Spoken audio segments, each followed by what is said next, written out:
Thanks for coming over. This is Amodeus. Today's video is about Skillups, my new projects, and who I'm going to 6-star next. Now, before we jump into all that, I am incredibly curious to find out what everybody else is going to be working on this weekend. Are you just skipping the XP event and doing your own thing? Or are there projects you're working on? Let me know in the comments below, like where are you building, what are you building, where are you going to use them, all the good stuff, right? So my new project is going to be heavily influenced by a conversation I had with the viewer. So shout out to the great insight guru Ryan Harrison.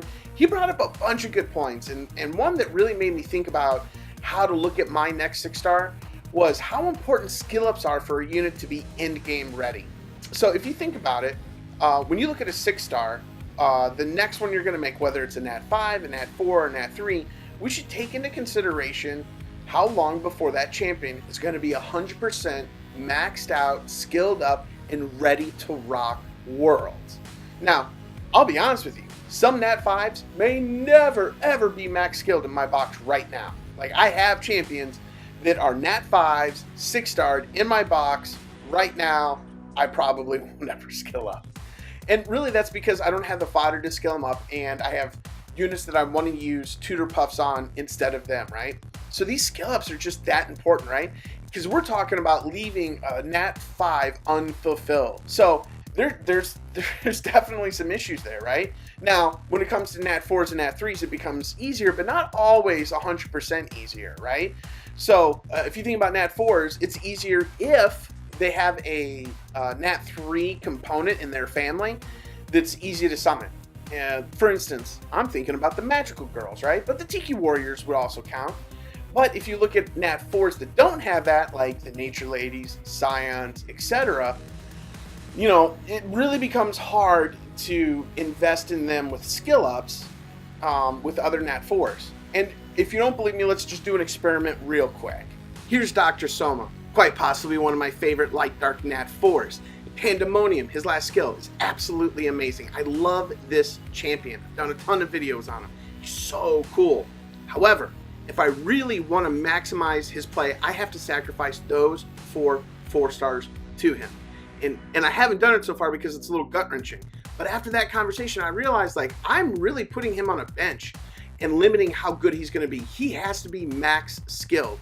And of course, I don't even have enough 4-star science to do that. But right now, that's exactly what I'm going to do. I'm going to skill him up because I'm going to make the investment in the units that I have 6-starred that are already 4-star to get them max skilled so that they can really be the best that they can be, right? Because that's really the strategy we have when we say we want to invest in units.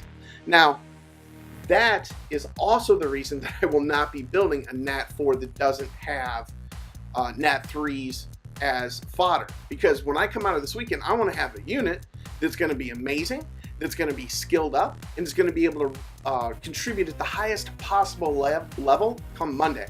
And that's why this weekend's project is going to be Ella, the Water Ranger. I think she's got an amazing kit. I think she's really going to help out in Steel Widow 10. I think there's a couple other secret spots I want to put her into, but I want to test those out before I share those, just in case it doesn't work out. I want to leave people astray.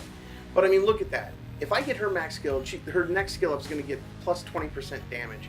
But it doesn't fade on the fact that she has aimed shot as an auto attack that adds buff block. Buff block is huge in Steel Widow 10, and it's got to be applied if you want to get that below 60 seconds, which is my goal.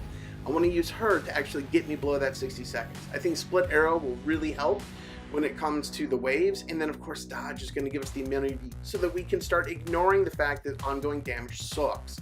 Now, if you look at this skill, I mean, that is so much damage. She's going to be such a good DPS unit for us in Steel Widow. At least that's my thought. Now, you might decide that you want to do something different. You might decide that there's a couple of champions that are going to help you out. Let me know in the comments below. I'm super curious to see what people think. And if you've built Ella and she's amazing, let me know. If she sucks, yeah, I guess let me know that too, because I don't want to make a mistake either. Alrighty. Thanks for watching the videos. As always, have a great day and a great weekend.